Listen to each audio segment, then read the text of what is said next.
going.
Yo. What's happening, Lifer? Just setting things up real quick. Bear with me.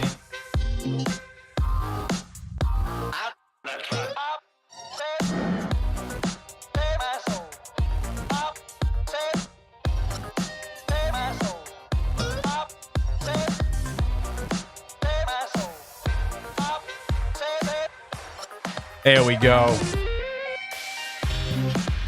Multi-streaming, so I gotta set up chats and all sorts of shit. Can you have something in Roblox? I got nothing for you, man. I got nothing for you there. I'm a little too old for that, Lifer. I play games, but I don't play Roblox. Oh, what is up, everybody? What is up? What's up, Hussein? Where's everybody from? On the mobile side. So I got two things going on right now. I got chat on normal YouTube horizontal. We got a poll over there.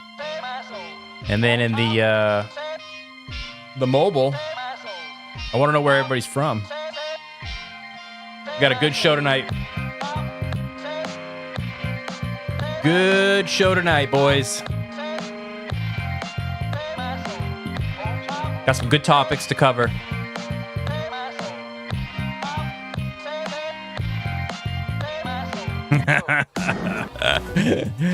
Australia, huh? Damn.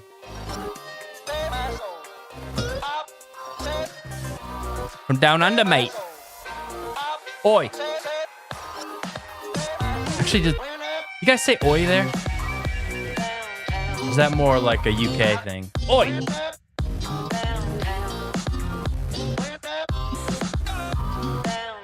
I feel like we should all just say it.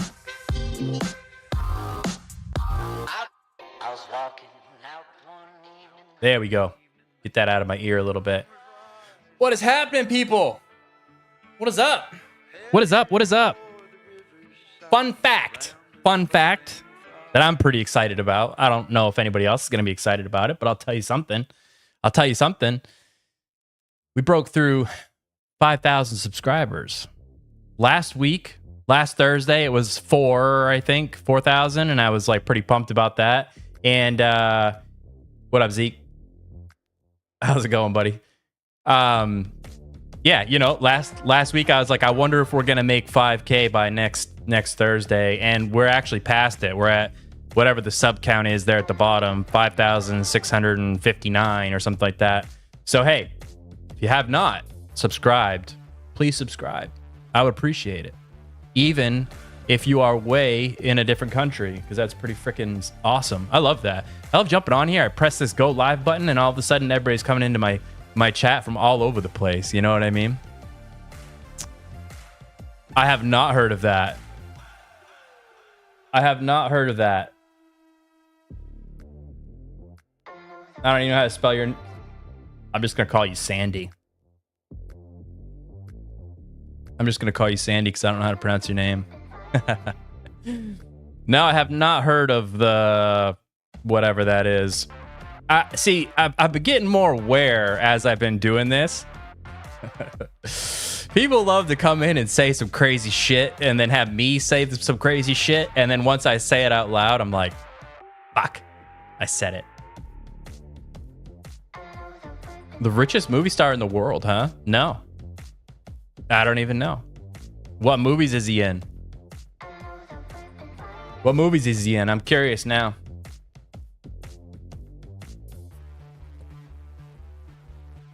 What part of Australia? Zeke, what part of Australia? And what time is it there? Shouldn't you be in bed? Shouldn't you be taking a little snooze? Ah, Bollywood. Ah, yeah. I know what Bollywood is, but I have never seen an actual Bollywood movie. They're big though. I know that for sure. Do you know who Kevin Bacon is? That's the real question. Do you know who Kevin Bacon is? All right, so tonight, let me just give you a little bit of like a preview. He has 1.4 billion. Jesus. Holy smokes. So yeah, so the way the stream's gonna go tonight is we're gonna react to some stuff on Twitter. I kind of saved a couple things, didn't watch it, but I was like, this is kind of interesting. We'll watch some of those. So we'll do like some react content. I have some like Twitter posts to look at, and then I also have a couple YouTube videos to watch and react to, and then we'll jump right into the topics tonight. So as you can see, tonight's topics. So sadly, I'm turning 43 next month. And I started hitting the age where like mushrooms and moss are growing on me now. So I figured it's time to do like a little bit of a knowledge transfer and pass along some life lessons that I personally have learned over the decades of being. You're 43? Dang. Do you feel old too? Sandy, you feel old? Yeah, so I got 10 lessons that I want to just pass on to people. And then after that, we're going to talk about loyalty, and specifically loyalty. I mean, it can go either way for a man or a woman, but this channel is kind of aimed at men. So we're going to talk about loyalty from the male perspective and kind of the truth about it too, because I think over the years, the definition of loyalty has changed, and I don't necessarily think it's for the better. I think things got a little loosey-goosey, and now we're a little lost. So we're going to chat about that. But yeah, that is a little bit later. How's everybody doing? Thursday. Thirsty Thursday.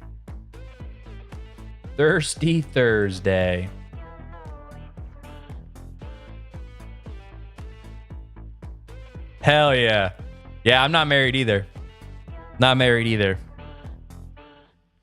Which means everything I own is mine, and I don't have to give it up for nobody. Though, like, honestly, there was a time when I like thought about marriage more. There was a time I thought about getting married. I even got engaged. And then, without going into too much detail, let's say this. I was against marriage. I was kind of like, nah, I don't really want to get married one day. And then I met a girl. And then I was like, all right, well, maybe I'll get married. And so got engaged. Then she had an affair. So glad I didn't get married. That was a quick passing thought that I'm glad I did not do. Oh man, yeah. Not being married is the way to go. If you're a man these days, geez, yeah, don't get married. There really isn't any benefit to it. If I like look at like half of my friends that I know that are my age that got married, they're at least on their first divorce at this point. And after so many like failed relationships, not even like getting married, just failed relationships that I've had, having to start over all the time fucking sucks, you know? It's like, you know how many like animals that I've lost? Oh, you keep the dogs. Oh, you keep the cats. Oh, you keep the apartment. I'll move out. I'll move out. It's like, I'm done with that. I'm freaking done with that. You know what I'm talking about, Sandy? You feel me? And at 43, you're probably making good money too. You know what I mean? You can spend it however you want to. I knew the first time I lived with a girl, I was like, I don't know if this life's for me. Because, you know, I worked, she worked. And it was also the first time that I did like the joint bank accounts and everything. And she was like coming home with like, because we had just moved. And so she was like coming home with like all this apartment stuff, you know, like, pictures and a new plate set. I didn't like the plate set we had before, so I got a new plate set. And I'm thinking, okay, well, I didn't really care about the plate set, you know, they seemed to do fine. And then I remember we were like at the mall or something, and I wanted to buy like a $60 video game.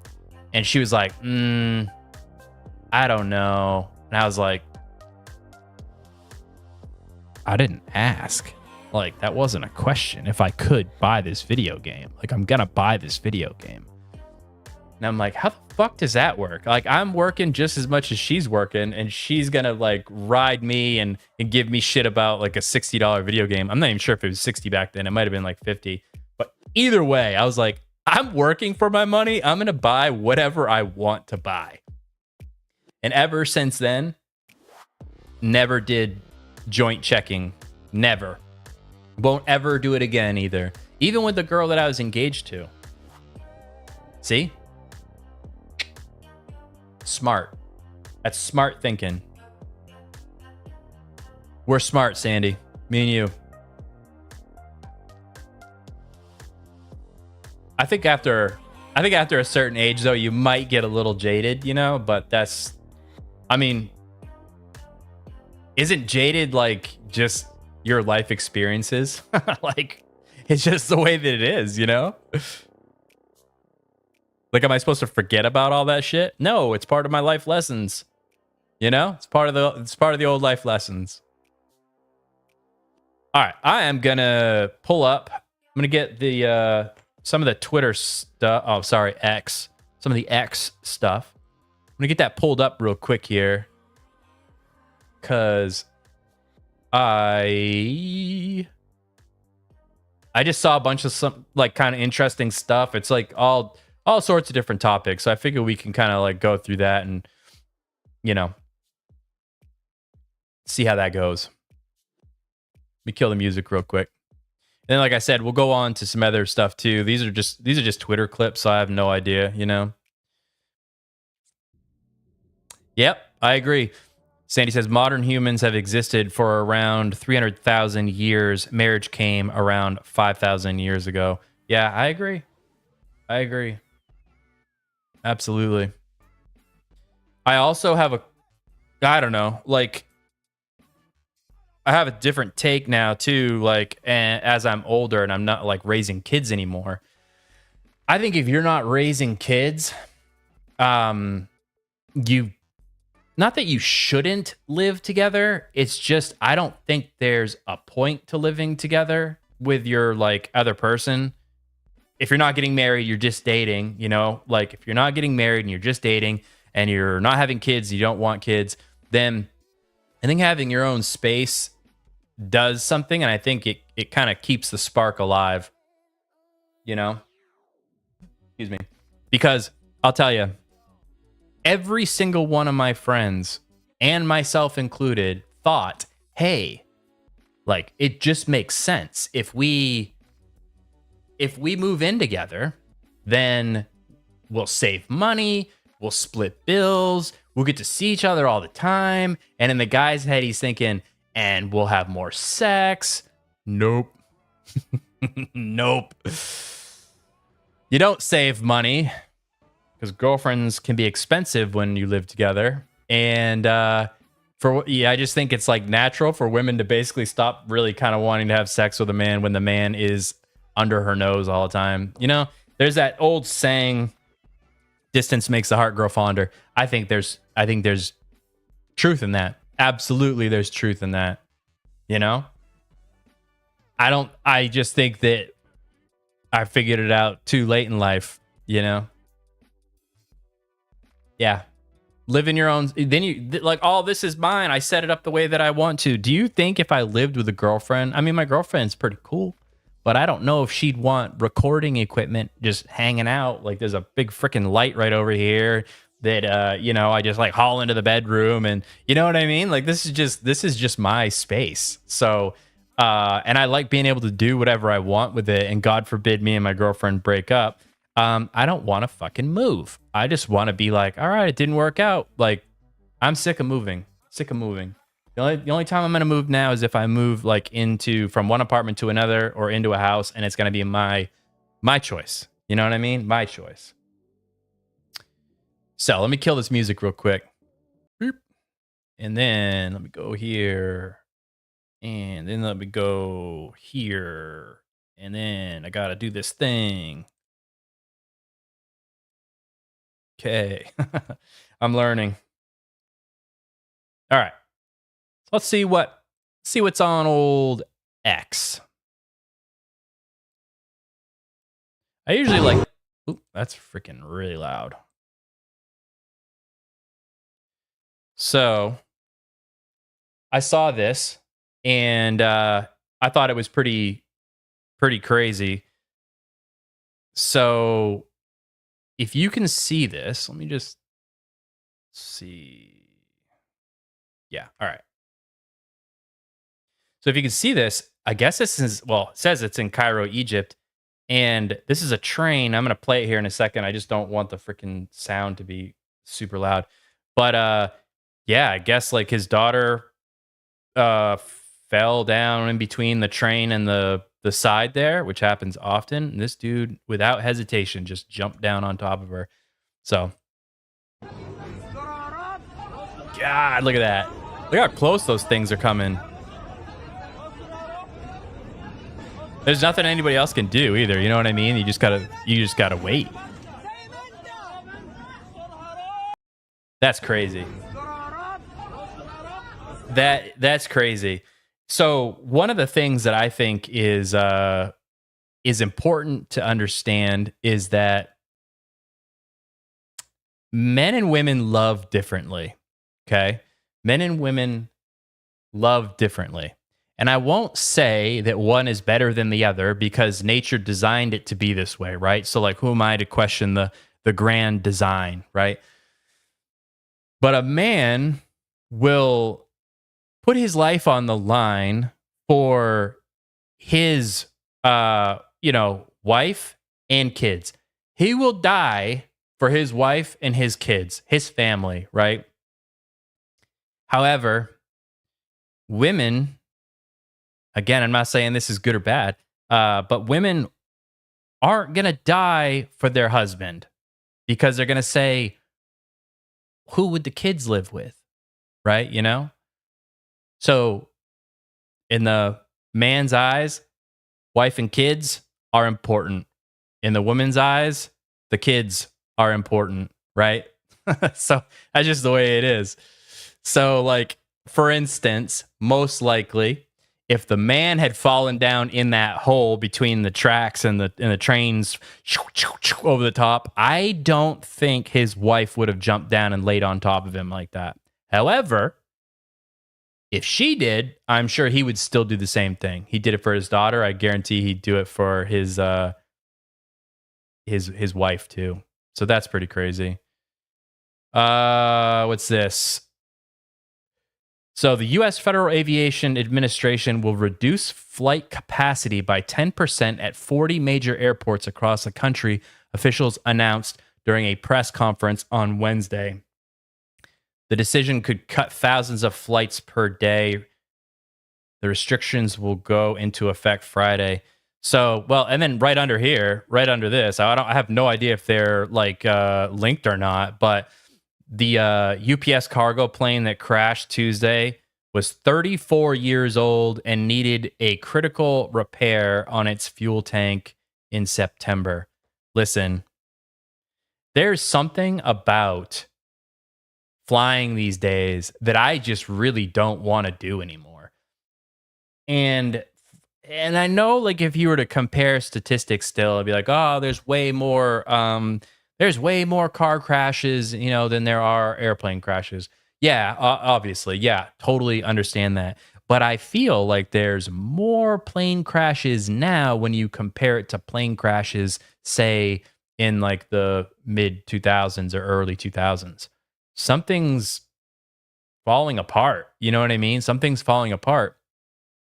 And in a way, I think we're almost possibly seeing like the long-term effects of companies and corporations maximizing profits first, right?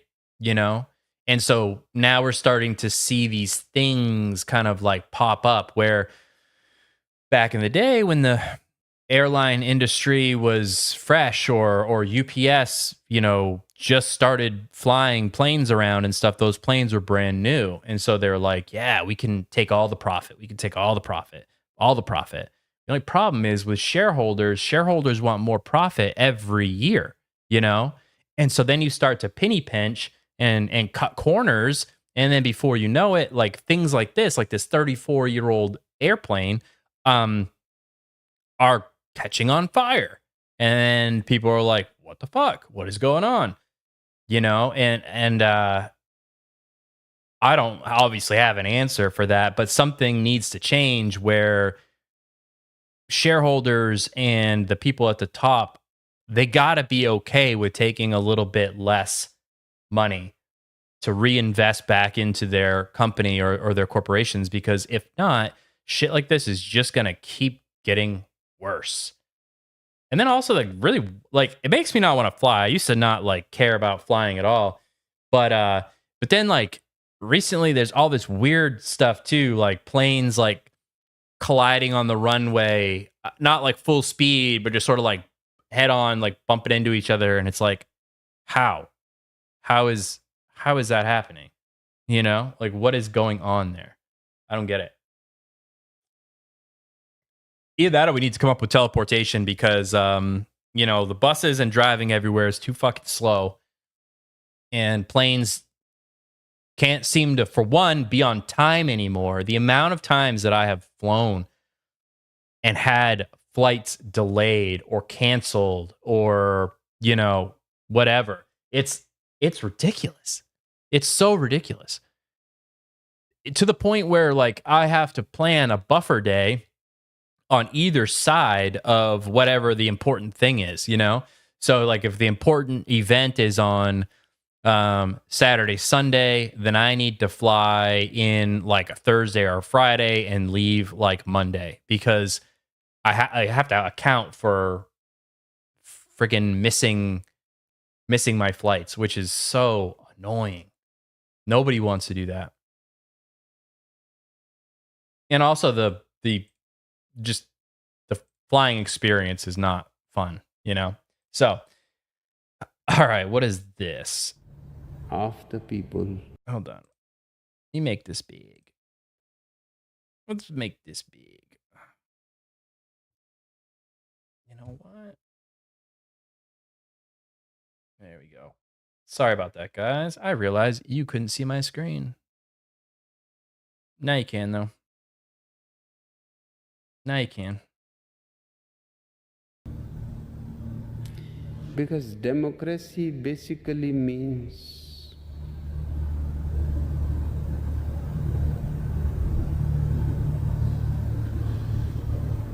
government by the people, of the people, for the people. But the people are retarded. Because democracy basically means I gotta watch that again.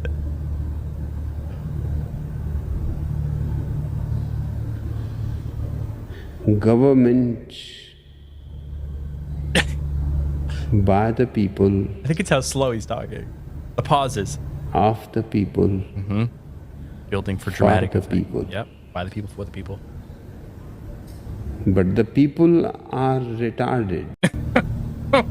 Oh my god. That one, I did not expect that. I'm just gonna be honest. That was whew, that one caught me. That one caught me for sure. Holy shit. But the people are retarded. All right, what is this? I heard something about this. DoorDash stock down a lot. So DoorDash stock collapses over 20% after reporting weaker than expected third quarter 2025 earnings. Yeah, no shit. No one wants to pay $25 for like a $6 burger. You know what I mean?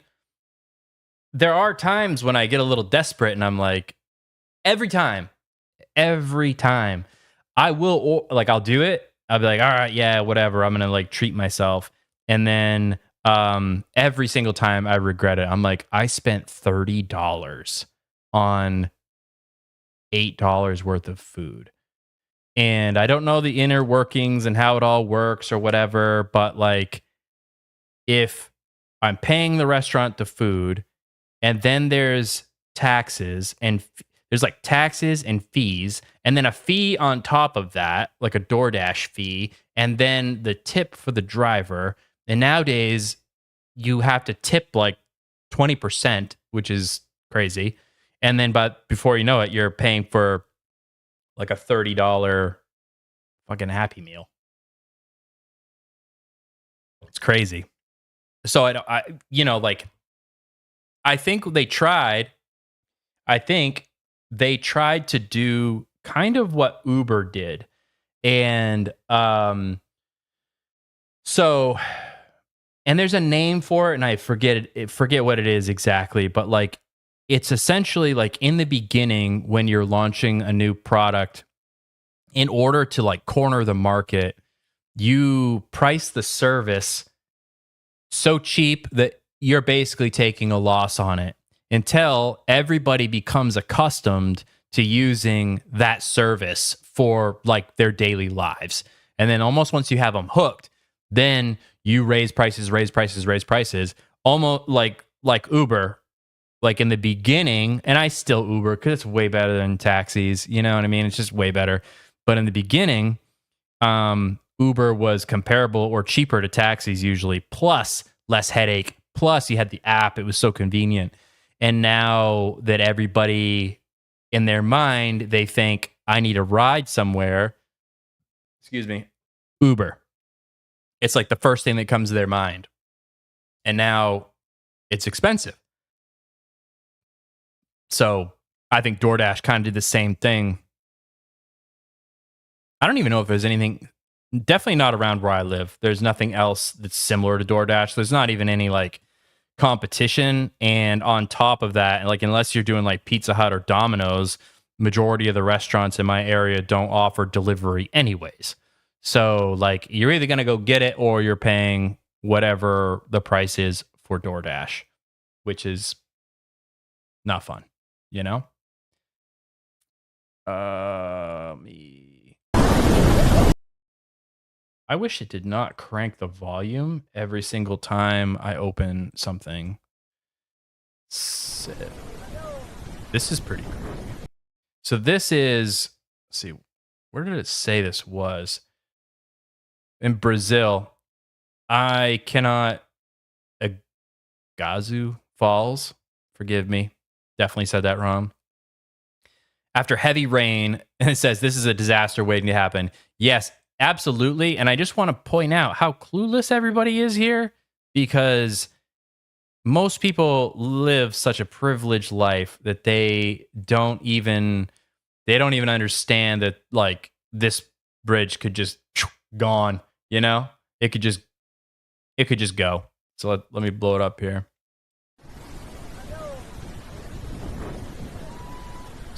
Look at that. So here's the problem. Like, this is where it's dangerous. You can see how hard the water is hitting against these like pillars. You know what I mean? Like, this is not good. This is not good. All it needs to do is like wash out one of those pillars and that whole thing is friggin' gone. And everybody just thinks it's like no big deal. Like, where's your sense of awareness? You know? Like, what the fuck? God. A little bit of a drop. Beautiful though. Like, I'd love to go there. Just I'm not gonna go there when this is happening. Now when it's a raging torrent. God. Or just, I don't know, you slip and fall off that. Bye. I want to watch this one.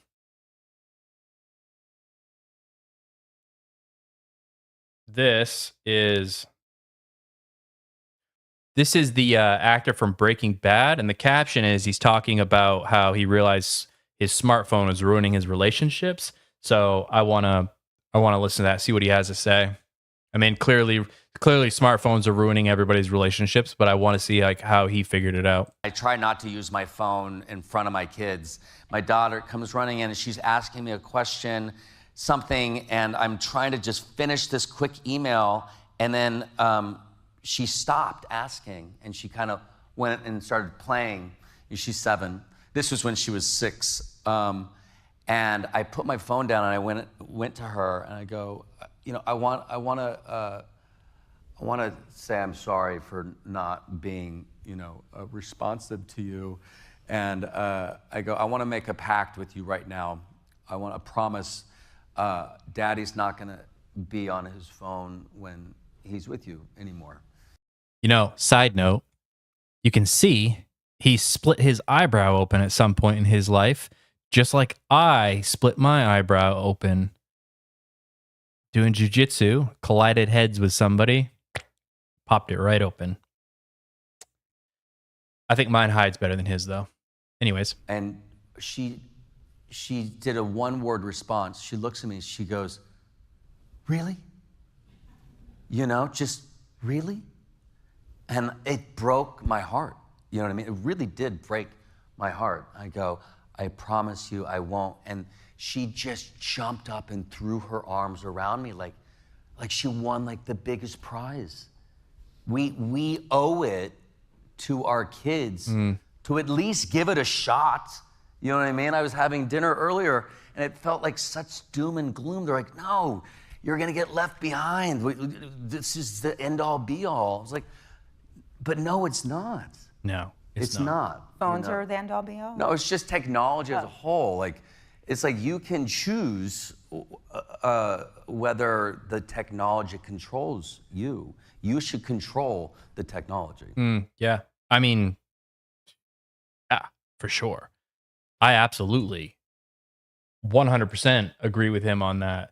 And I think that that's been something that my generation and younger is either coming to terms with or is going to have to come to terms with real soon. Now, me personally, it's not too bad. Like, it's not too bad. Like, I don't feel like I'm a slave to my phone or anything, you know, nothing like that. But I will tell you that I had to figure this out before it became a problem. And what I mean by that is I had to realize like how much that draw was, you know, that pull.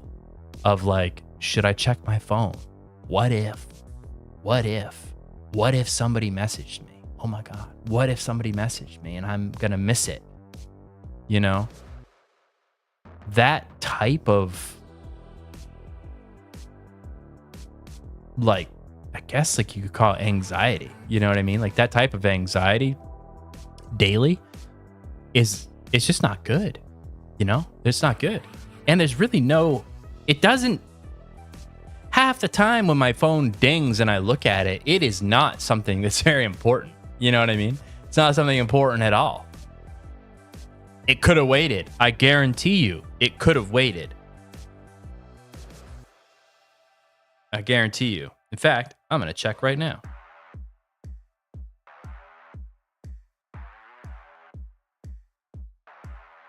Oh man, people are dumb. People are dumb. There's certain parts of the internet that I have realized that as a man, it's just not worth going. Just not worth going into. Because it's like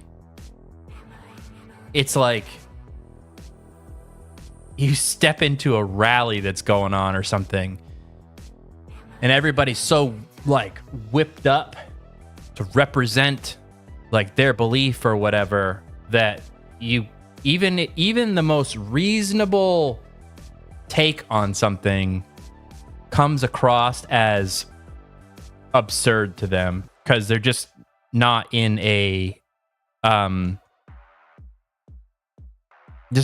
frame of mind where they're even contemplating having a discussion.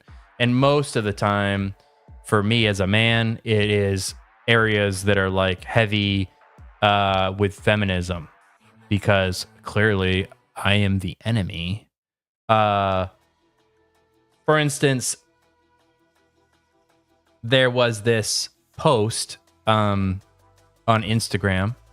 Somebody posted that it was a female, and it was like this like multi-slide, like whatever you call it, where it's like multiple pictures in one post. And it was essentially talking about all of the reasons why jiu-jitsu is hard for women. And the annoying part is I've done jiu-jitsu for 20 years. And all I said was jiu-jitsu is just hard, period. Like if you're a 165-pound man and you show up to class and everybody else in the room is 225 and up, you're gonna have a tough night. It's gonna be hard. That's legit all I said. And oh my God. Simply because I did not say, yes, jiu-jitsu, you know, I guess since I didn't 100% jump on the pity party victim bandwagon, I guess. It wasn't like I was saying it was harder. I was just like, hey, jiu-jitsu is hard for everybody. Because see, in my mind, when I say, hey, jiu-jitsu is hard for everybody, no need to put like a gender on it. No need to say jiu-jitsu is harder for women or it's harder for men. All I said was jiu-jitsu is hard for everybody. Even as smaller men, sometimes we show up and there's everybody else in the room is bigger and stronger. It happens, right? There's always bigger and there's always stronger. And apparently, since I wasn't just like 100% like in agreement, like I get it. The post was basically trying to say that women have it harder, but in my mind, that's not a good mentality, right? Because it's like if you say jiu-jitsu is hard for women, well, that makes women think, well, what's the point? It's always going to be hard because I'm a woman and I'm always going to be a woman. So instead, I like to reframe it as jujitsu is hard for everybody in its own way, right? Period. The end. Because then it's not so final. Like, well, shit, jujitsu's hard because I'm a woman. And it's like, no, that's not a very positive mental like way to look at it. Instead, you should just be like, hey, jujitsu's just fucking hard because jujitsu's hard. But that takes away the victimhood. And all of the when I posted that comment, I didn't realize like I was commenting like in the middle of a rally. You know, everybody was like, oh yeah, it's so much harder for us. And then I'm like, hey, it's hard for everybody. And they're like, what? What did you just say? How dare you say it's hard for you too? How dare you? How dare you talk about your hardships? I'm like, yeah, well, when I was 165, I mean, I put on a little bit of weight, but when I was 165, rolling with a guy who's 250, I'll tell you, I felt like a victim. So no need to gender it. That's it. That's all I said.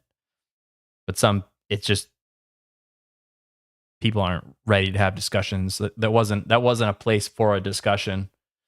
So I think I have my space here, and I make comments here, and I talk about the things that I want to talk about here, even if nobody listens. You know what I mean? Like, this is just. I was telling somebody earlier, like, this is just where I vent, and I'll continue to talk about things that I want to talk about, even if no one listens. But I think I'm just going to stop engaging in conversations with females. I think. Because you like can't have just a conversation. Like, I just wanted to talk about jiu-jitsu and how it's hard, and I relate to your struggle, but I'm not allowed to relate to your struggle because I have a penis, you know? Like, all right, whatever. The victimhood mindset thing, it drives me crazy. And whenever I the way that I do it is I do these live streams, and then I have the two segments where I talk about the topics. So like tonight's topics, I'm going to talk about the 10 life lessons that I've learned now that I've turned 43. And then also the second topic is the truth about loyalty and what that is now in like the digital age or whatever. So when I talk about those topics, I will then make them into their own video that will live on the YouTube channel. And then out of those videos, I make shorts out of it, and the shorts get posted. Well, sometimes some of the topics that I talk about here on this channel that's for men get out onto the internet, and the algorithm feeds it, most likely because it wants to make people angry, but it will feed those videos to women sometimes, and they will come into my comment section and start all that shit. And I'm like, at first I would, try to have a reasonable conversation and go back and forth, because that's what this channel is about. Real talk. Like, I want to have real conversations, but I can't. Like, there's no breaking through. And it's just literally like just spouting talking points, and I'm like, oh my god, I feel like I'm talking to a fucking politician, like I'm not even getting real responses back. So I think I have to get better at not taking rage bait, essentially not taking the bait, and just sort of letting them think whatever they want to think, because my comments just add fuel to the fire, and that's not really what I'm going for. And it's exhausting. It's exhausting to try to have that battle, you know what I mean? All right, let's react to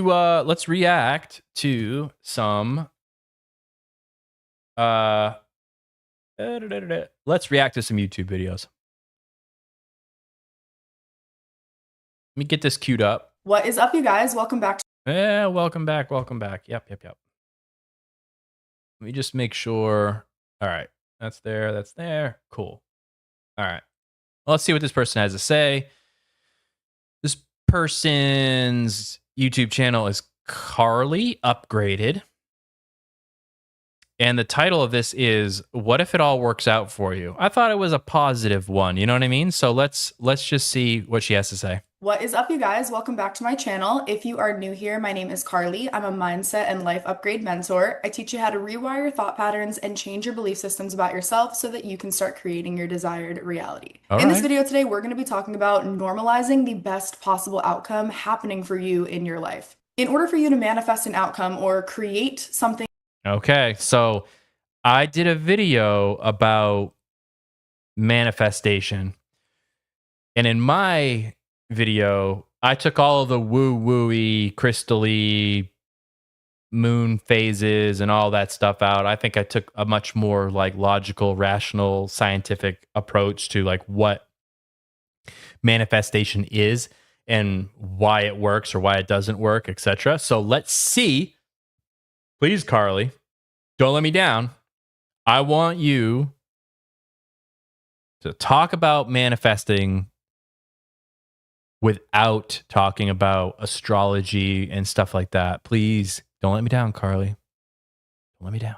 Into your reality. You first have to believe that it is possible. And what tends to happen is we do something called catastrophizing. Catastrophizing is a negative brain response where you imagine the absolute worst case scenario, like the absolute worst possible outcome that could happen. The reason that your brain does that is because your brain's job is to keep you safe. So it takes the worst possible outcome that could happen from something and it shows that to you and highlights that to you so that number one, you are either prepared for it if it happens, or number two, you just don't take action towards the thing. Now, again, so I definitely will tell you that I catastrophize quite a bit. I have all of my life apparently, and like I knew that like in my mind, catastrophizing, like your brain's ability to do that, is a feature, not a bug. However, in reasonable moderation. Right. And there has been times in my life where I'm like, okay, like I have to stop thinking about this thing because the odds that it's going to happen are extremely low to begin with, you know? So eventually I'm like, I got to move on from this thought. But the way that I move on from it is the planning. And so when I think about it, I'm like, okay, yeah, that might happen. Let's make a plan for it. Once I have a plan for it, I like go through it several times. And then I try to just be like, okay, I don't want to think about that anymore. If it happens, I have a plan. But sometimes it's easier said than done. That's for sure. Again, your brain is just doing that to keep you safe because at the end of the day, your brain is going to choose familiarity over unfamiliarity. Even if the unfamiliarity that you are stepping into is bringing you the desired outcome that you want, your brain would rather choose a familiar hell than an unfamiliar heaven. So it puts this worst case scenario into your mind. An example of catastrophizing is, let's say you want to start a business. Your thoughts are, well, what if I fail? What if I go bankrupt doing this? What if it doesn't work out for me? What if I do all this work and there's no payoff? What if I just prove to myself that I wasn't cut out for it? That is catastrophizing. It's all of these. I think it's catastrophizing. And if you are one of those people that also have a lot of negative self-talk, it it joins forces in your brain and blows everything way out of proportion. And then, you know, the catastrophizing side of things is like, what if this happens? And then your negative self-talk is like, yeah, it probably will because you suck. And it just like a tornado. These negative things that haven't even occurred yet. But because that negative feeling of it is so strong, it instills this feeling of fear into you. And a lot of times, the vast majority of people just take the worst case scenario thoughts that, again, aren't even real, and they don't act on their goals and desires based on that catastrophized event. You need to start entertaining the idea of what if it all works out for you? Better than I you could like have ever that. even imagined. What if on the other side of it is more abundance, more happiness, more freedom for you to do the things that you want to do in life, more fulfillment because you're actually pursuing the things that are on your heart to do? Like, what if you adopted that as your new truth? What if that was your driving force to now take the Okay. I don't like the whole like that's your truth thing. Whenever somebody says that, like whenever somebody's like, "Yeah, but that's my truth." That's their way of disregarding evidence that proves the contrary of whatever they're saying, you know? They'd be like, "That car, that SUV over there, that's blue." The person would be like, "My truth is that it's yellow." And it's like, "Okay, but it's blue." "Yeah, but my truth is that it's yellow." "Okay, whatever." You know?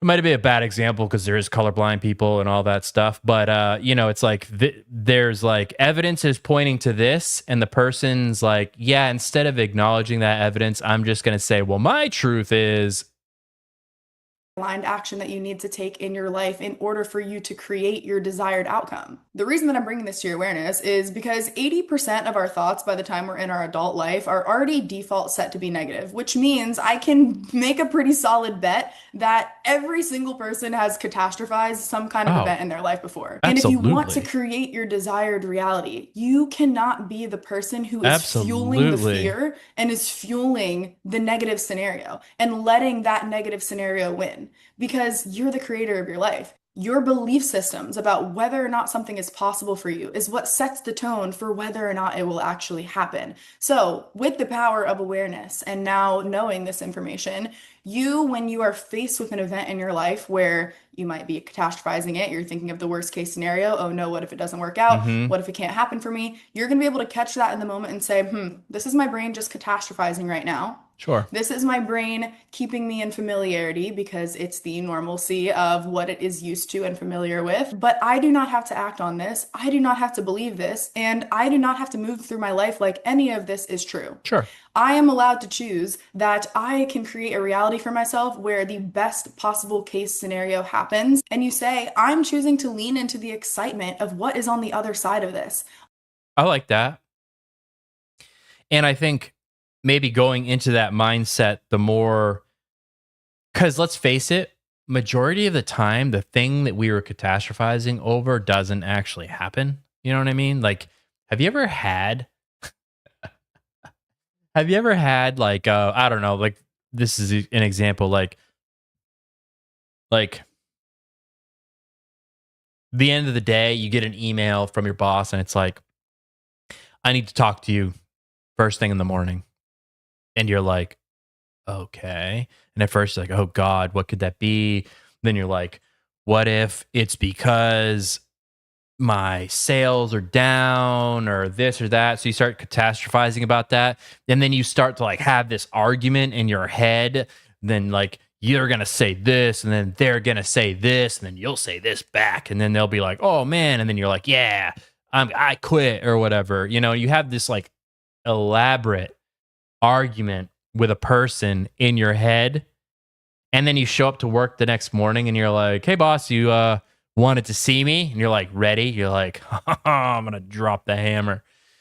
And they're like, yeah, so and so's going on vacation next week, can you pick up like Monday as well? And you're like, oh yeah, I can do that, sure.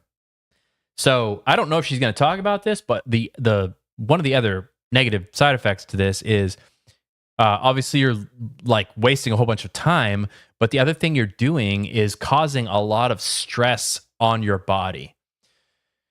When you're thinking about something, often when you're catastrophizing something, like your brain puts your body into that fight or flight mode cortisol pumps through your system, like all that stuff. You could be laying in bed and your body thinks it's fighting a tiger, And if you do that day in and day out, the majority of your time, that's a lot of extra stress, like on your heart and your nervous system and stuff like that.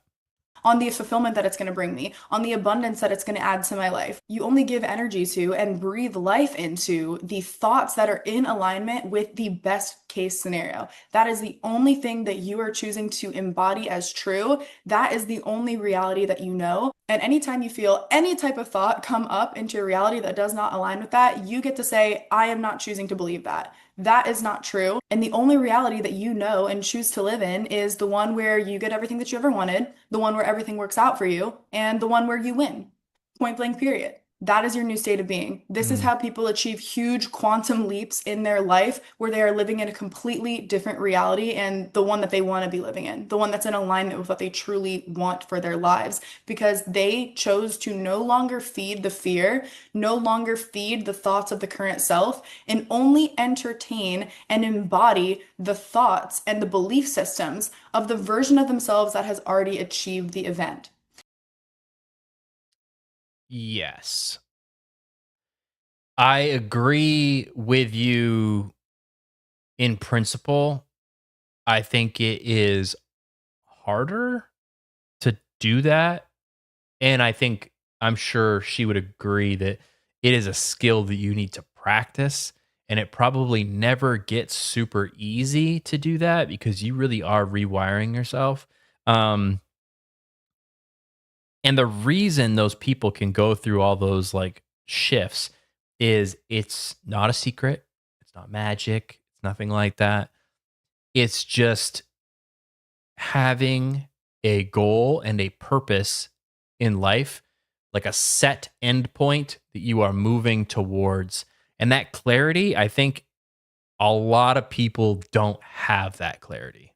The version of you who has already achieved everything that they've ever wanted, they are not wondering if it's going to work out or not. Like they already know that it's going to work out. They're not worried about if it's going to fail because they already know it's not going to fail. It's not failing in their reality. They already have it. That version of you is who you are aligning yourself with on a state of being level, meaning your thoughts, your feelings, your belief systems about yourself and your life, the way that you interact with the reality around you, and the way that you show up in your reality. You can absolutely have your best case scenario, living out your wildest dreams reality happen for you. You just have to believe that you can. So that is what I got for y'all today. Thank you all so much for watching. As always, if you have any questions, go ahead and drop them down in the comments below, and I will see you in the next video.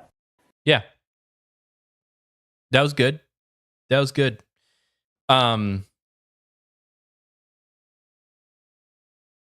agree for the most part. But I think that sometimes a lot of the manifestation world, I guess you want to say, like The Secret and all that stuff. I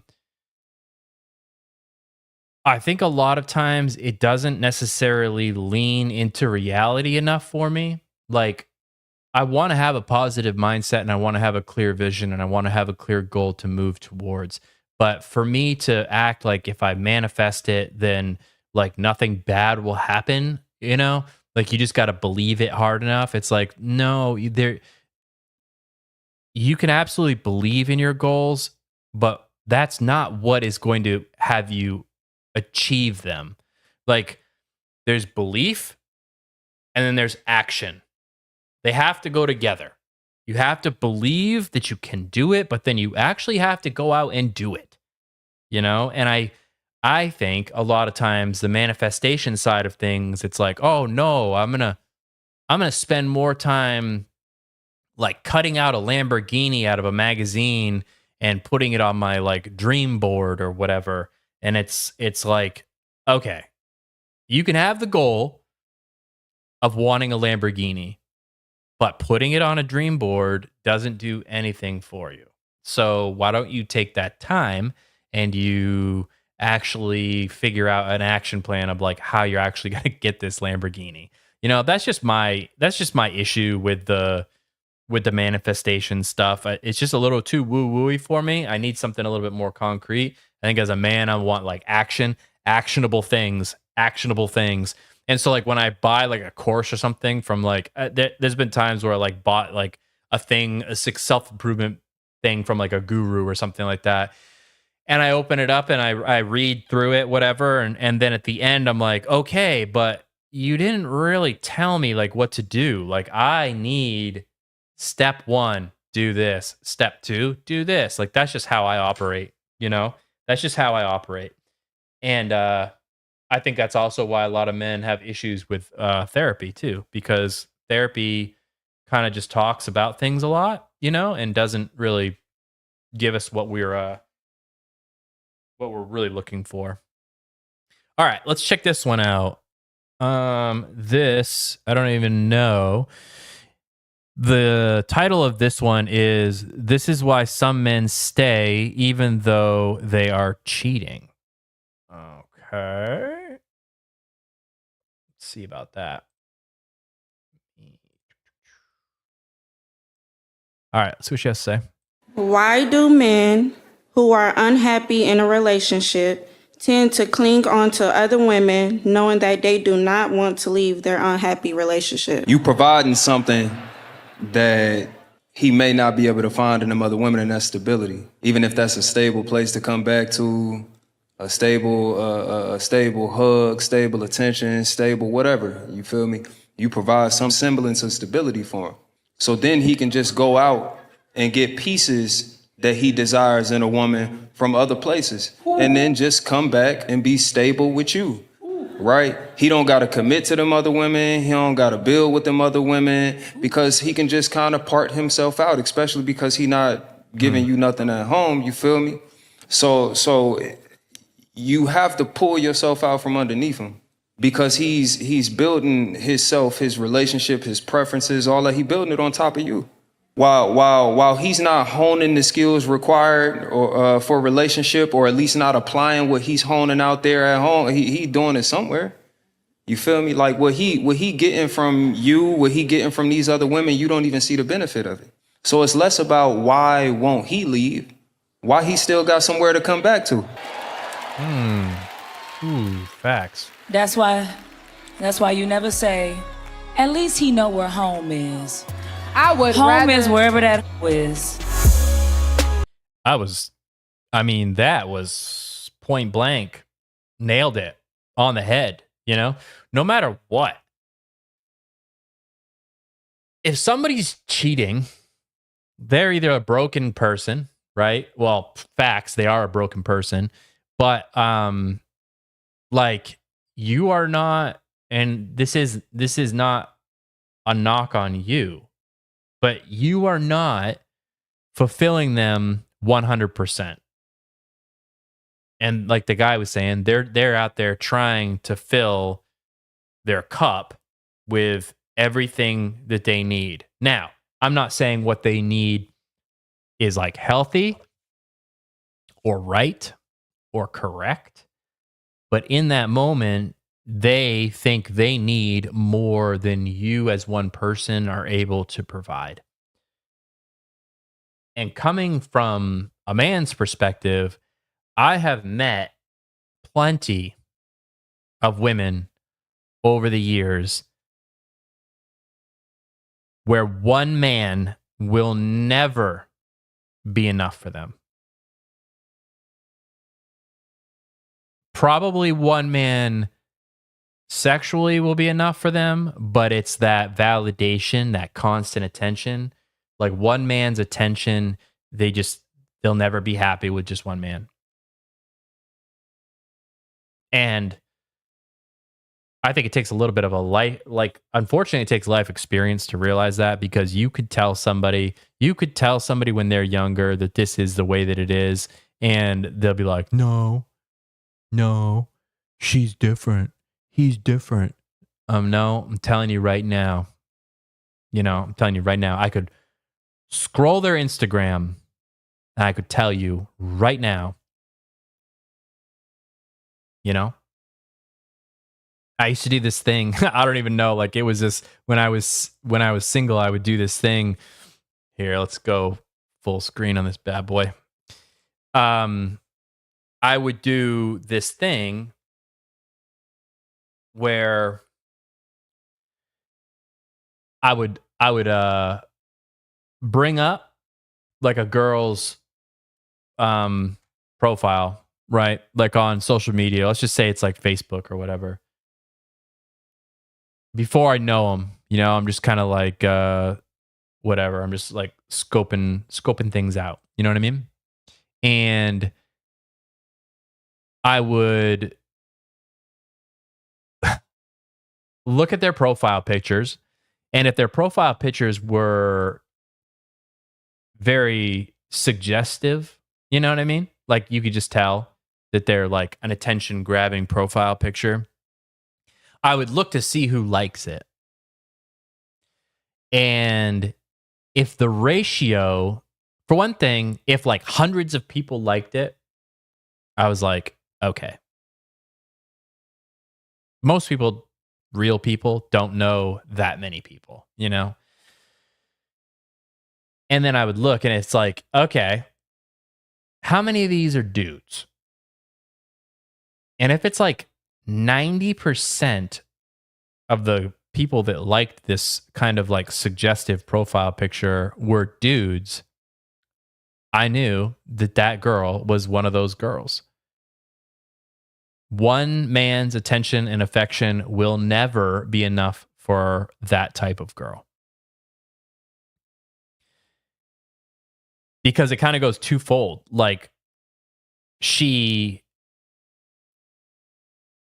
clearly entertains all of those friend requests, right? Have you ever looked in a girl's DMs or friend request thing? It's just like friend request, friend request, friend request. I get a friend request, like, I'll get like 2 a year. you know, like I don't get that many. It is what it is. So the fact that they're like, oh, I don't know this man, but I'm going to willingly invite him into my life and see like my more inner circle of what I have going on in my life because he will like my profile pictures and call me beautiful and give me this attention. Yeah. It's just a no-go. That is a red flag. The other thing is when you look at the pictures she has on her profile, if the majority of them are taken inside of her vehicle and they're like hundreds of them,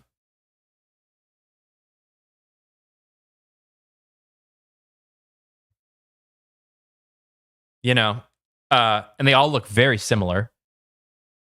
I don't know if it's the lighting or what, but those types of women love to take pictures in their car. And then you're like, okay, because you're like trying to figure out like what's going on, like who is this person, right? And you're like, all right, so she takes a lot of selfies in the car, she takes a lot of selfies in general. And then if you have to say, I think she might have a child, if that's difficult for you to figure out because she doesn't really post pictures of her kid very often, she has nothing going on in her life because she's not posting like, yeah, there's a picture of me in front of the Eiffel Tower. Nope, just car selfies. And then if she and her appearance come before like sharing memories of her children, not a good sign. Not a good sign. Like I said, that type of a female is red flag right away. Without a doubt. Red flag. Red flag. All right. Let's move on to the next one. This will probably be we'll probably do this one and then I'll jump into a topic. So let me flip the screens over here. That's kind of loud. All the young girls that come across this, do not skip this. I have done OnlyFans. Why is this doing this? Sorry, give me a second.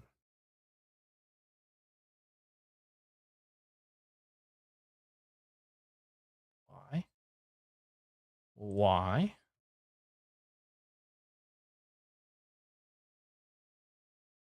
Okay, here we go.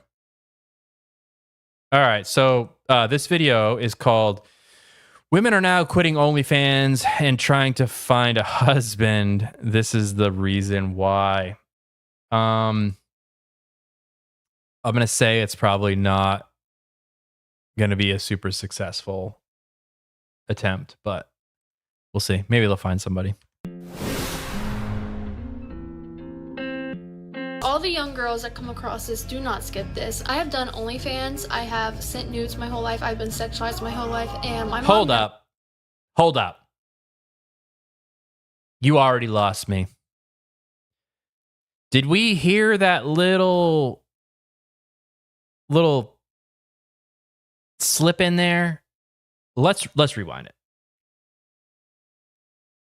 Let's rewind it. Could you tell me if you can hear the point I'm talking about? Across this, do not skip this. I have done OnlyFans. I have sent nudes my... Okay. She's done OnlyFans, sent nudes her whole life. whole life. I've been sexualized my... She's been sexualized her whole life. It started out as a video taking accountability, and already she shifted blame to somebody else. It's fucking mind-blowing. My whole life, and my mom never really explained why it's not good to do these things. Oh my God. Are you serious? Are you serious? Your mom should have taught you that, yes, but you should have also known it's not a good idea to send nudes to everybody and to do OnlyFans. Like, now you're outsourcing your morality. You're saying, I was sexualized, which makes everybody think you were a victim. And then you're like, yeah. And like, I know I did this stuff myself, but my mom never taught me that I shouldn't. Passing the blame on to the mom. I know it may seem like the cool thing to do when you're in middle school, high school, whatever, Oh my but God. those boys who are asking for nudes do not care about you. They want to sexualize you, and all they're going to do is show their friends, pass it around, and it's going to get spread. Once you share that image, it is forever out there. Even if it's on Snapchat. Yes. Yes. Duh. And also, I hate that it's like painting boys as like evil for having sexual desires. Yes, men want to have sex. Yes, men have a high sex drive. It's just the way we are wired. Now, that does not excuse shitty things like spreading the pictures and all that stuff, but that is not cool. No, definitely not. But don't demonize boys, fucking 8th grade boys, for being sexually attracted to an attractive girl. Like, that part isn't wrong. That part is human nature.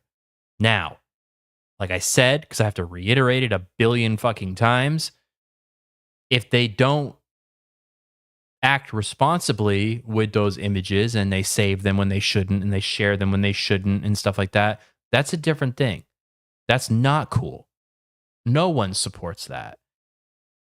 But it's very confusing as a young boy to have these sort of messages slammed in your face all the time, making you feel like you are a predator for having natural sexual desires. You know what I mean?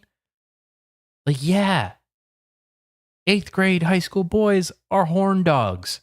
Yes, absolutely. Them being attracted to a girl isn't the problem. Them being attracted to the girl isn't a predatory act. Them being attracted to the girl doesn't make the girl a victim, right? That's not where that happens. The victimhood line gets crossed if things become inappropriate, sharing, posting, all that stuff. That's different. No one agrees that that's a good thing. But it's gone to the extreme now because everybody doesn't want to take accountability for their actions. You know how many times I have heard a girlfriend describe her ex-boyfriend as manipulative? And when you ask him for examples, specific examples, like what would he do that's manipulative? Oftentimes, it comes down to explaining away them doing things that they regret now. It's like a magic word where you can say, yeah, I did all of these things and I acted this certain way. However, my ex was manipulative, and it just wipes their hands clean of accountability, right? So yeah, I mean, I did those things, but he was super manipulative, aka he tricked me into doing whatever I feel bad about now, etc. Right? So like, and I'm sure that I know that there are legit manipulative exes out there, but it's the fact that I've known many women now and have had many serious relationships, and they all say the same thing. And I have a feeling that it's not exactly true. I think it's a gray area. And I think some of these labels of calling somebody manipulative is a way of kind of washing your sins clean. They can take a picture off of someone else's phone, off of their iPad. You should never trust it. Trust me, because I've been through it all, especially when you're young. Now is not the time to be trying to be sexy. I know it seems like cool because you want to be grown and you want to do this because you think you look good, but I promise these boys are not going to. She also loses anytime a female talks with their hands like this and needs to enunciate things like this, I automatically think they're stupid. Like if you can't argue without clapping your hands or snapping your fingers, then I just don't think you're very smart.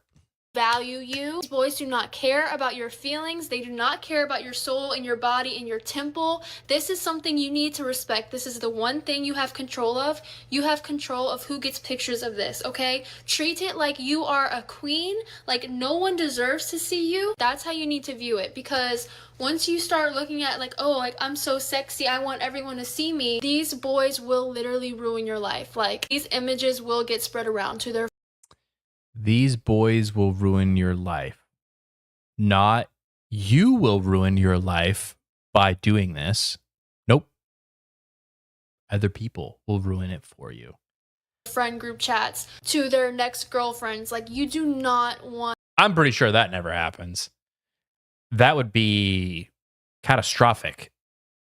These boys to have pictures of you. Learn from me. I got exposed and posted on stories and passed around pictures my whole life. It never goes away. People still to this day have old pictures of me when I was 14, 13 in middle school, and I did not know what I was doing because I didn't know better. How? Hold on, bro. How? The older you is literally going to wish you would have never sent anything out. Once you send a picture out, you cannot get that back. Yeah, absolutely. I mean, I agree with what she's saying here. Absolutely. No one should be sending, boys or girls, no one should be sending nudes, especially when you're not an adult. Like once you're an adult and you want to do that, that's fine. But like, do not do it when you're underage. Like, absolutely not. Now, I just think she misplaces the blame. Like, I have not heard her say one thing about, like, I did this to myself. I really wish I would have never sent a nude a day in my life. I promise you, They are literally looking at you like a toy. Even if you are talking or in a relationship or you think it's something you want to do, just trust me. If you have done it, go to an adult or tell someone about it and tell them that you really wish you shouldn't, and see if you can get help to get these pictures removed off of whoever you send you's phone. These are little boys. They have the maturity of a squirrel. Do not trust them. Your body. See what I mean? Do you think in 8th grade you were super mature? Me talking to her, you know? Clearly not, you fucking dumbass. Because you created an OnlyFans and there's nudes all over the place. You know what I mean? Like, do you think you were making mature decisions? No. Body is a temple. You need to treat your body like you are a queen and like it is $1 million.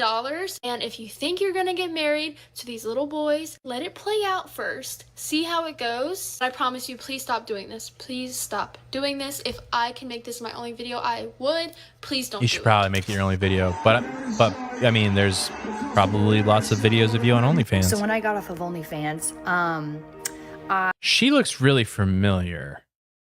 And not because, like, I have an OnlyFans account or whatever, but, like, is she kind of famous? I had significant debt. I got off of OnlyFans last year, in the beginning of last year.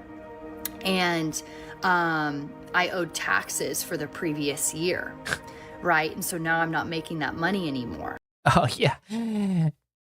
I forgot I need to pay taxes like an adult. Oh, yeah. Taxes. How can I blame this on men? And I just want to encourage you guys, because this is actually happening right now to me. I had a letter from the IRS stating that I owed $288,000. And then from the Tax Board of California, I owed $88,000. Yeah. So that's state tax and federal tax. Who would have thought? Taxes, So you know? I was able to pay off the $288,000 to the IRS because I liquidated my brokerage account, you know, my IRA, my life insurance policy, and I used all that up, all of it. I have no more savings. So that was a really hard time in my life, but it brought me through some crazy circumstances with the Lord and trusting in God to provide my needs like he promises in the Bible. But I want to tell you something. Oh my I still God. owe that $88,000 to the Tax Board of California, and that they just sent me their final letter of saying like, hey, this is going to go. I owe that $88,000, but you know what? The Lord is going to provide me a dumbass husband, and he will forget that I was an OnlyFans hoe, and he will pay it for me. Going to collections literally next month. They said that they're going to put a lien. They're going to put a lien on my credit. They're going to potentially garnish my wages, all that stuff. It looks really scary, right? Like the mountains in our life, the giants in our life that are calling us out, picking on us.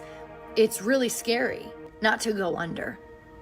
So I want to encourage you, if you are dealing with financial strain, if you're dealing with addiction, if you're dealing with family struggles, friend struggles, relationship struggles, they are not bigger than your God, the creator of the universe. They are not bigger. Cry out to God, but have faith enough to say, you know what, God, surprise me. Surprise me. Because he cares so much about you. He loves you. He wouldn't have sent his son to shed blood for you. Oh, boy. He wouldn't have. So I encourage you, ask God to surprise you, but have faith to know that he will. Nothing is bigger than our God. Or No BBC. mountain, no giant. Oh, I was a man. stripper. Jeez, like, I don't even know what to say about that one.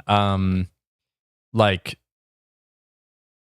good, I guess. But again, it's one of those things where it's like, I did a whole bunch. And this is one of the things that I have just kind of issues with, like born again Christians and stuff like that, is just the fact that it's sort of like written into their belief system that you can be a degenerate and like absolutely fuck up your life for years and years and years.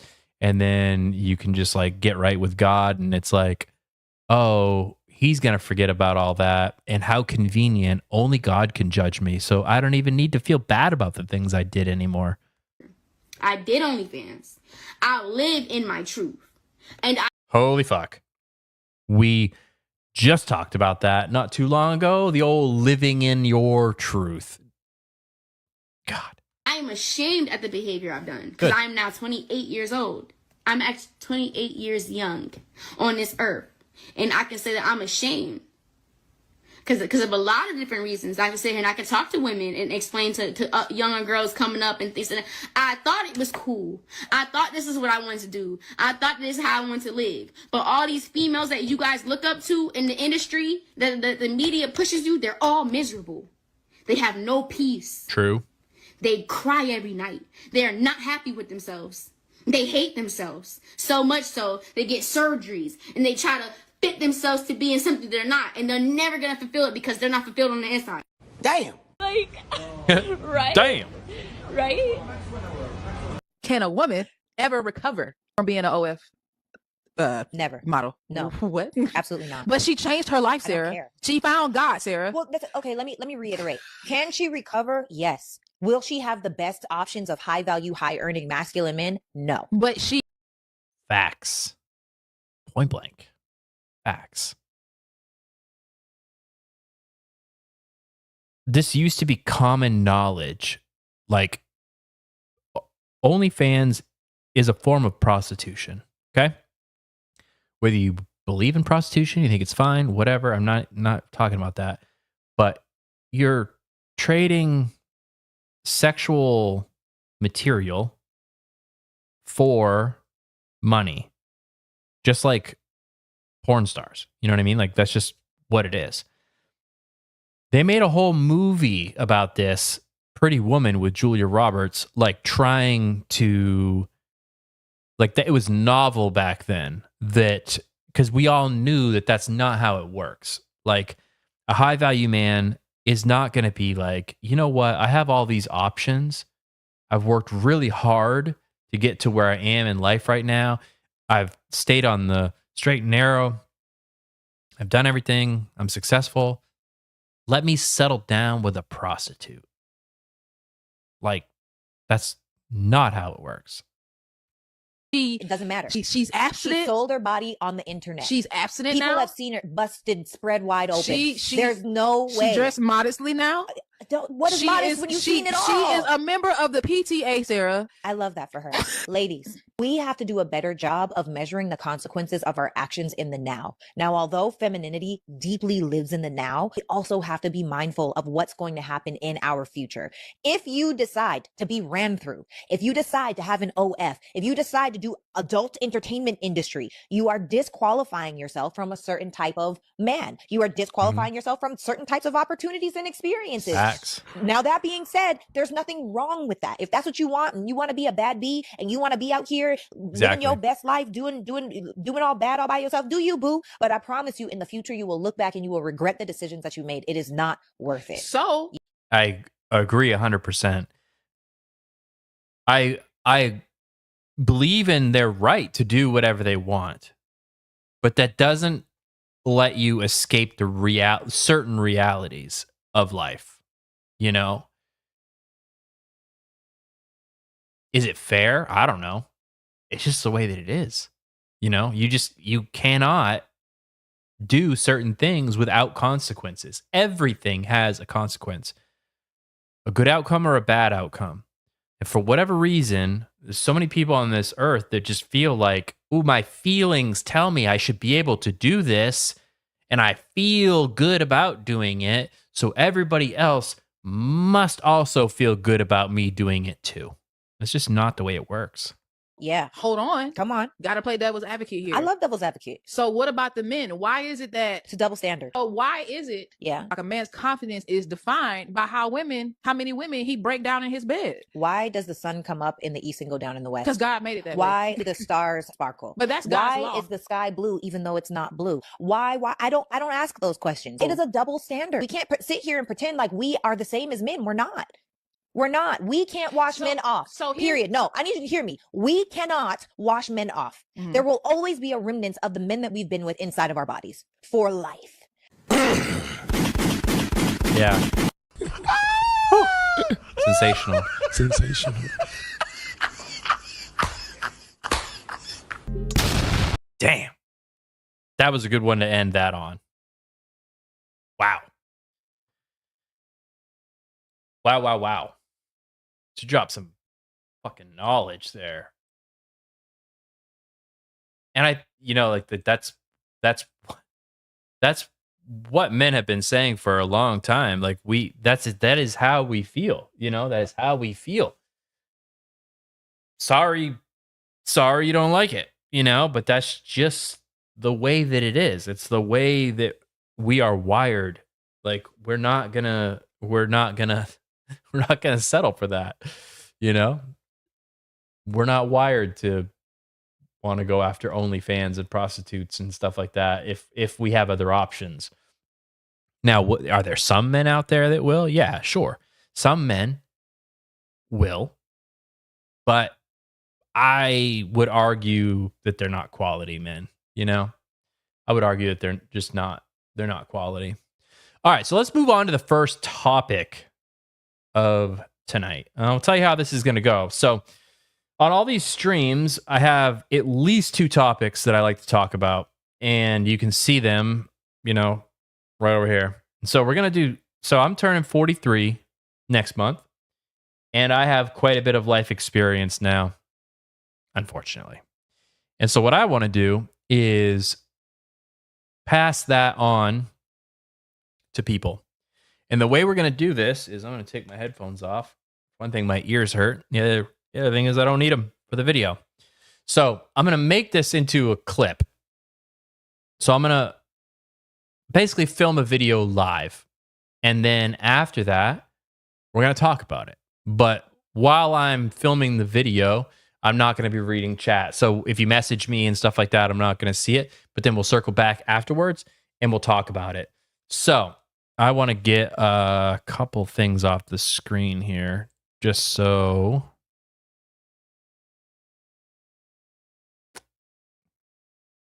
that works.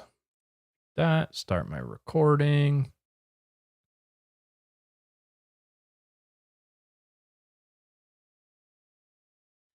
And heads up, I might have to redo some things, you know what I mean? I wrote down some notes to help me out here, but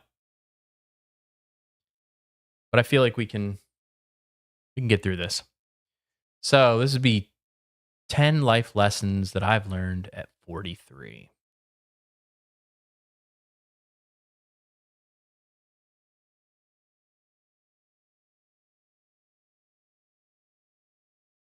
All right, here we go. So I'm turning 43 next month. And if I'm honest with you, life didn't turn out the way that I thought it would. I did what I was told to do, got the degrees, I worked hard, tried to be the good man. But nobody tells you that checking every box still doesn't guarantee happiness. You can do everything right. You can do everything right and still end up feeling lost. But looking back now, I'm glad things didn't go the way I planned, because what I've learned since then led me to the life I actually want to be living. So if you're younger than me, probably most of you are, if you're younger than me, pay attention. These 10 lessons might help you skip the years I spent figuring out the hard way. And that's going to save you a lot of time. So if you're younger than me, pay attention. These 10 lessons might help you skip the years I spent figuring it out the hard way. Lesson number 1. Love doesn't replace purpose. Relationships can amplify your life, but they can't fill an empty one. I've learned that the hard way. I've learned love without direction turns into codependence. Build your mission first, then share that mission with somebody you love. Purpose gives you direction to walk. Love just gives you someone to walk beside. Point number 2, lesson number 2. Chasing approval is a trap.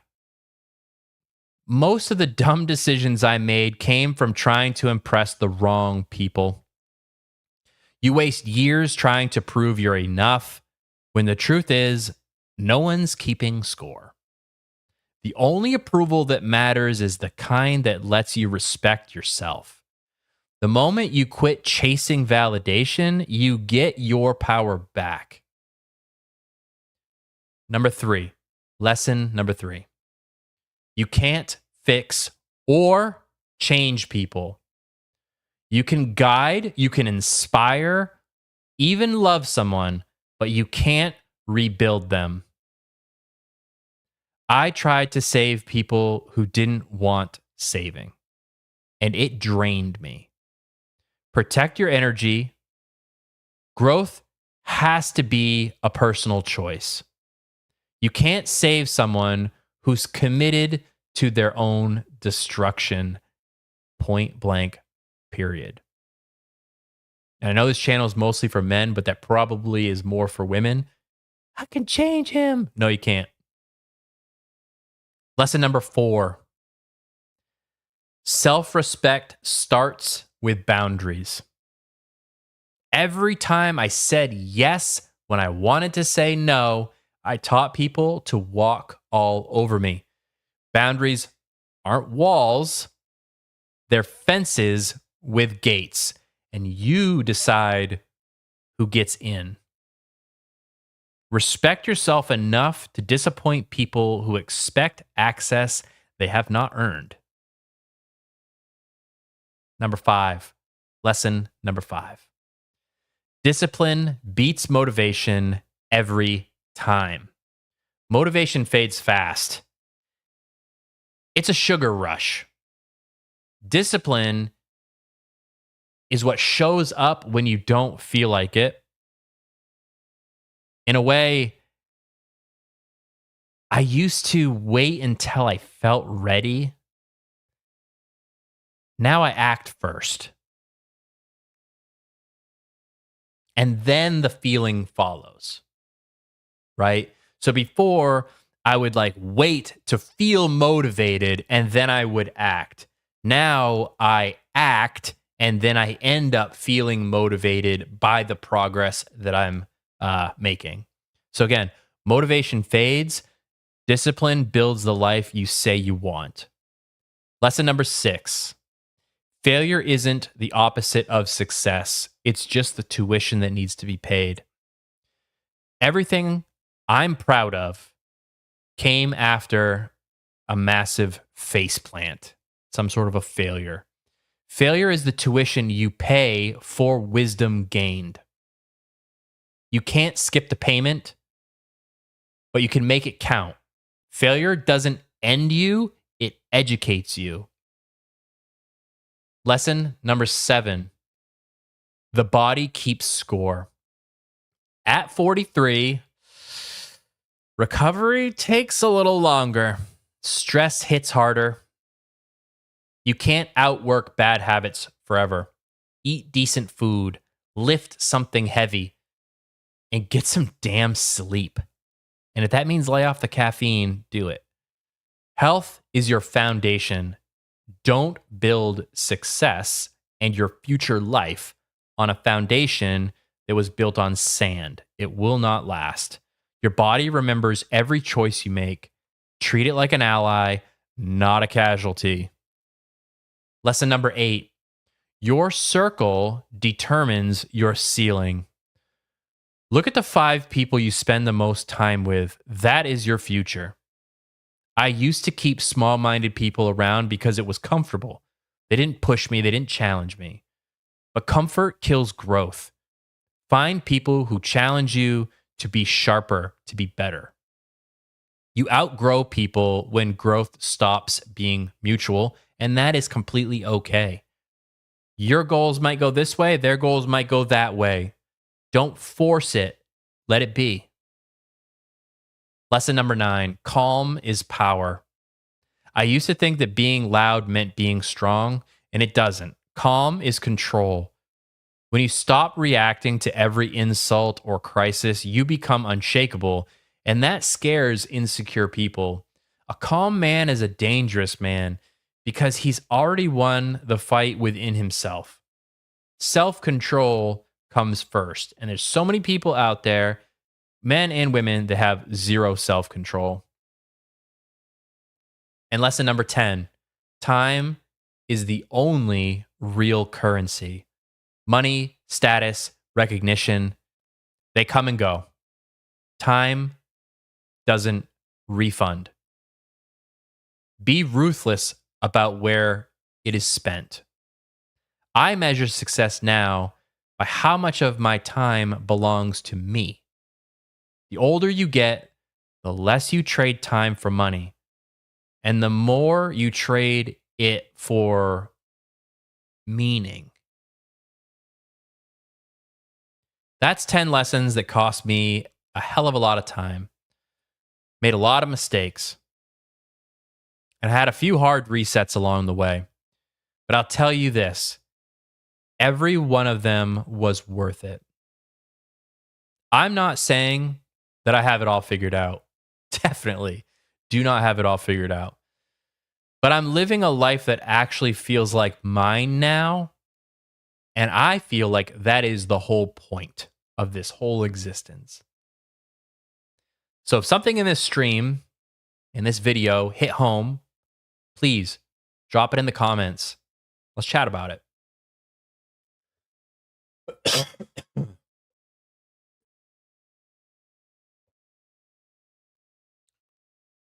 Excuse me. Thank you so much for watching. My name is Seth. If you got something out of this video, again, please like, comment, subscribe. Helps the channel out immensely. And if you're still doom scrolling, check out one of these videos right over here because I'm sure it's right up your alley. Thank you very much. Appreciate you. All right, chat. First one done. Topic number 1 done. God. When you're talking like just steady, you start to get that little tickle and you're like, no. Hang on. Pull it together. And thankfully, I can edit.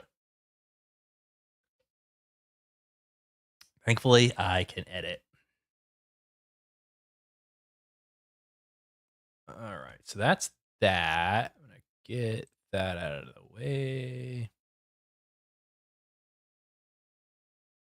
Okay, we're going to jump right into the second topic too while we're at it. So this second topic is about loyalty.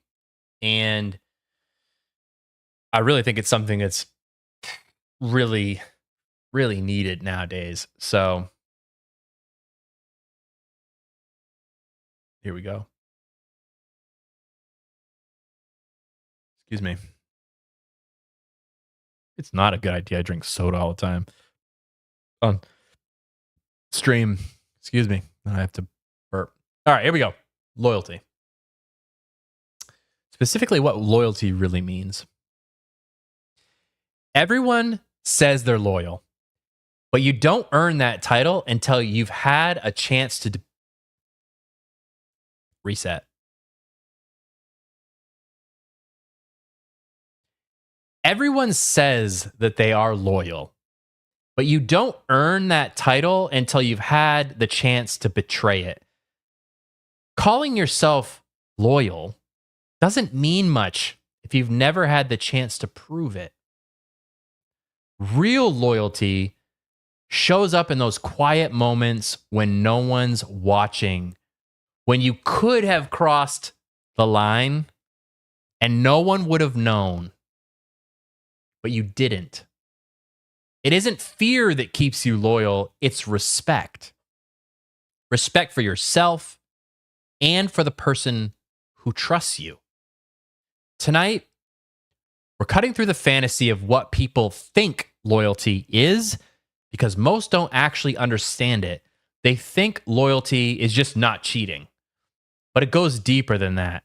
By the end of this conversation, you'll see why most relationships fall apart long before anyone ever touches someone else, and how to recognize those warning signs in your own life.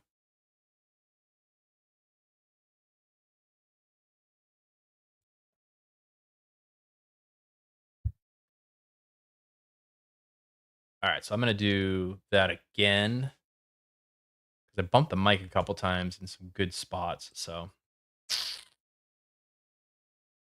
everyone says they're loyal, but you don't earn the title of being loyal until you've had a chance to betray trust. Calling yourself loyal doesn't mean much if you've never had a chance to actually prove that you're a loyal person. Real loyalty shows up in those quiet moments when no one's watching, when you could have crossed that line, but you didn't. No one would have known, but you chose the right thing and you did not betray trust. It isn't fear that keeps you loyal, it's respect. Respect for yourself and for the respect for the person who trusts you. So tonight we're cutting through the fantasy of what people think loyalty is. Because most don't actually understand it. They think loyalty is just not cheating. But it goes deeper than that. By the end of the conversation, you'll see that you'll see why most relationships fail long before anyone actually touches someone else, and how to recognize those warning signs in your own life.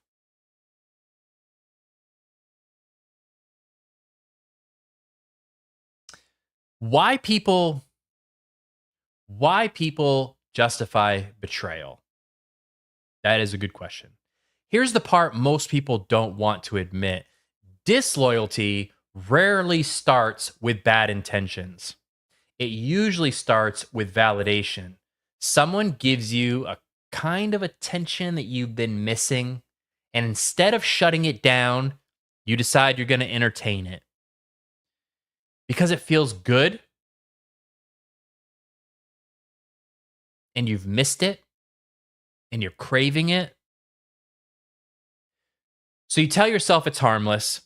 We're just talking. It's just a friend. But deep down, you know it's filling a space that used to belong to your partner. Most people don't chase affairs, they chase feelings.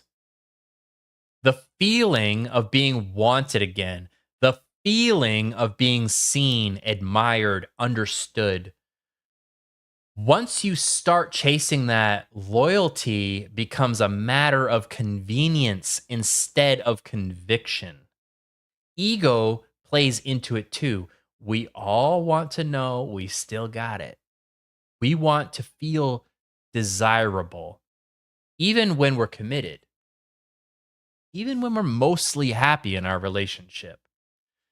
But that's where discipline separates real loyalty from impulse, because loyalty isn't the absence of attraction, it's the decision not to feed it. You're always going to find people attractive, and people are always going to find you attractive too. So when people stop choosing discipline, they start rewriting the story in their head. My partner doesn't give me attention. It's not that serious. That's how betrayal hides behind excuses.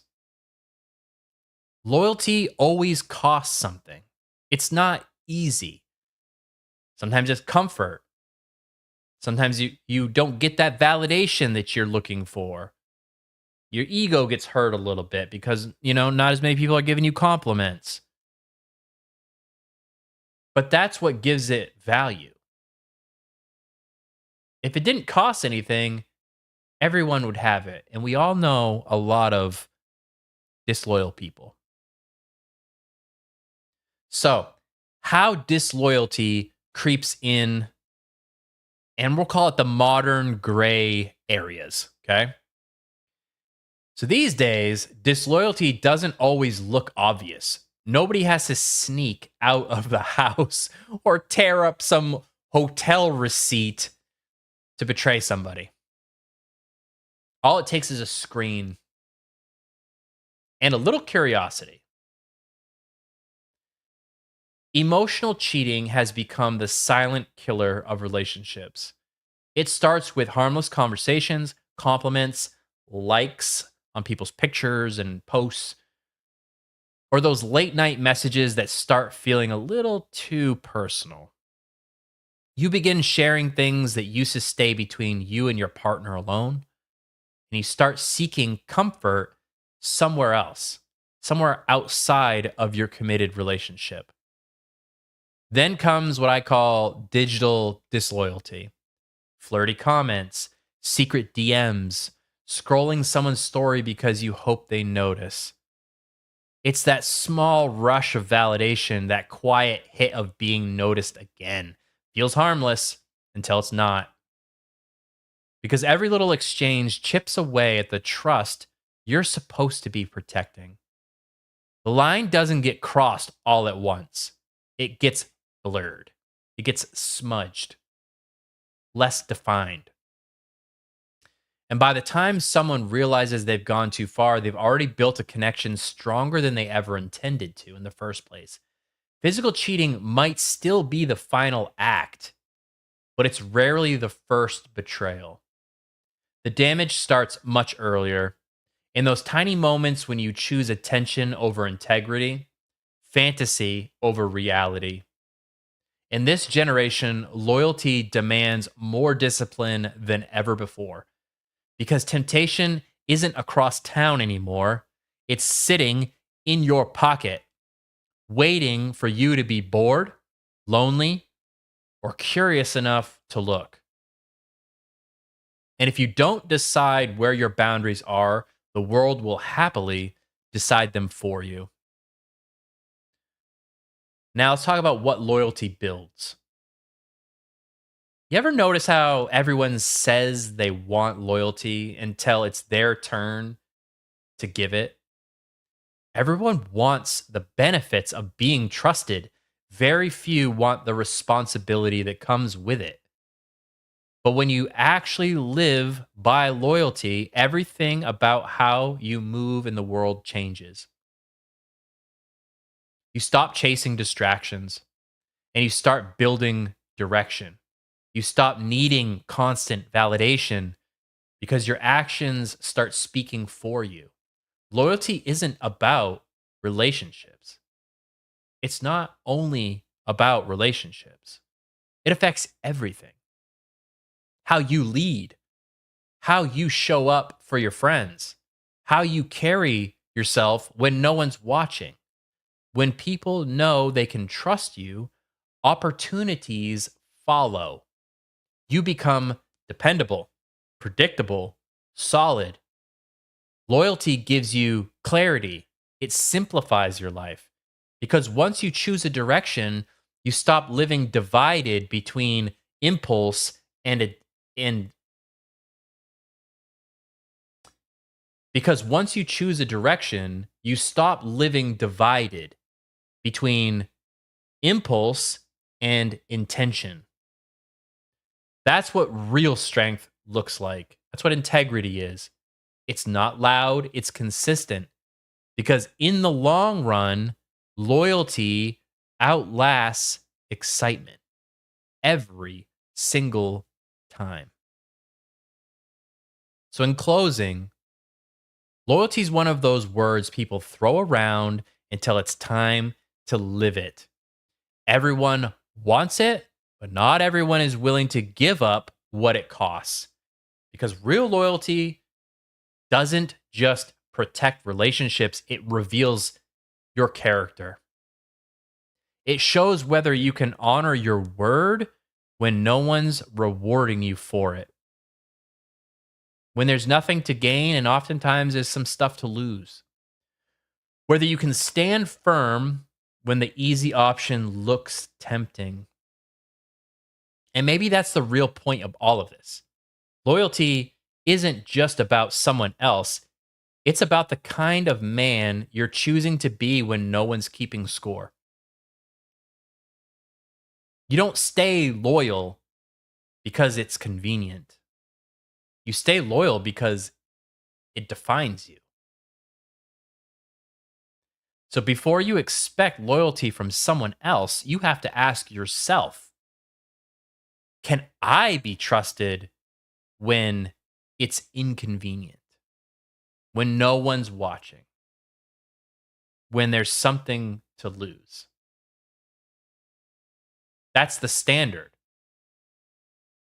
That's where loyalty starts. And that's how you know it's real. And if you've ever been on the other side of this, if you've ever been betrayed by someone you loved or someone you trusted, and you're trying to regain your footing after that horrible break in trust, I created something that I feel like can help a lot of men specifically.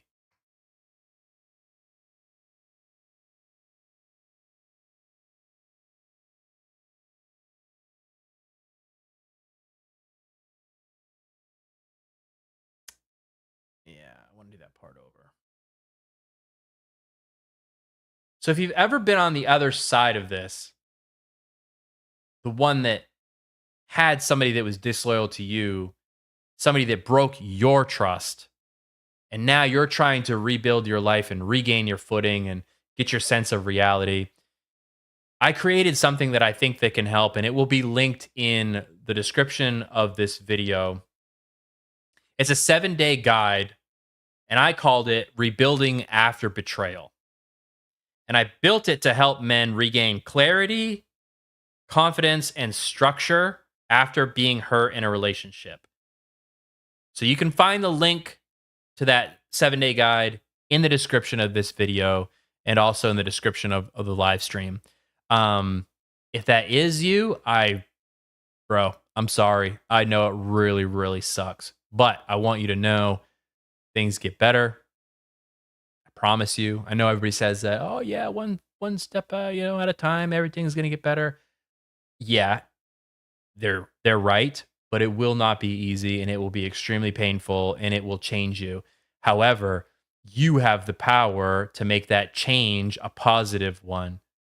Don't let it be a negative one. So again, check out that 7-day guide in the description. I hope it helps you out. Thank you so much for watching. Again, my name is Seth. If you got something out of this video, please like, comment, subscribe. It helps the channel out immensely. And if you're still doom scrolling, check out one of these videos over here because I'm sure it's right up your alley. Thank you very much. Appreciate you. All right. Boom. Second topic done. Second topic done. Boom, boom, boom. Hey-o. Nice. Nice. Yeah. All right. So I think we're gonna wrap it up now. We got through our two topics of the night, and I don't know if we hit our sub count or not. Let's just take a peek.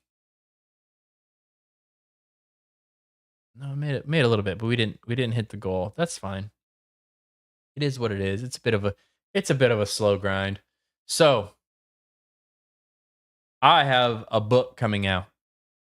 And again, it's a lot of those life lessons, like the first topic. That they're not those lessons, but it's the same thing. It's we'd say like self improvement. I'd really call it more of like a knowledge transfer. You know what I mean? Like, hey, I lived through all these things. This is how I got through them. This is the lesson that's taught from it. And I think it could be beneficial. It's written for men. I think it could be really beneficial for a lot of men out there. I am hopeful that by the end of the month, so like the end of November, that it will be available for sale. And I will link it all over the place and probably do a video alone, just kind of talking about it, because I'm proud of it. And I think it will help a lot of men out there. So, yeah, I think that's it for me tonight.